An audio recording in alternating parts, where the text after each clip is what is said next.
उन दरवाज़ों का शुक्र अदा करें जो आप पर बंद हुए, उन मनफी असरात का भी जो आपसे दूर रहे, और उन चीज़ों का भी जो बिखर गईं कि ये सब आपको उन राहों से बचाते हैं जो आपके नसीब में न थीं।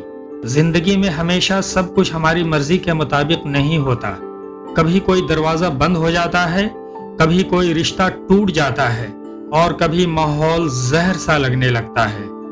ऐसे वक्त में दिल शिकवा करता है कि ये सब मेरे साथ ही क्यों हुआ। लेकिन हकीकत ये है कि यही तल्ख लम्हे दरअसल हिफाजत का एक जरिया होते हैं। बंद दरवाजे इसलिए बंद होते हैं कि वो रास्ते हमारे लिए नहीं थे।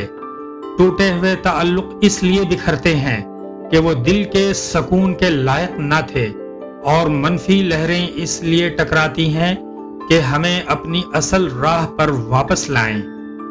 सो शुक्रगुजार रहना सीखें, शिकायत मत करें, क्योंकि हर ज़वाल के पीछे एक छुपा हुआ एहसान होता है। याद रखें, जो चीज़ आपके लिए बनी है वो कभी आपसे छूटेगी नहीं, और जो आपके लिए नहीं है वो जितना भी चाहे कभी आपकी नहीं बनेगी।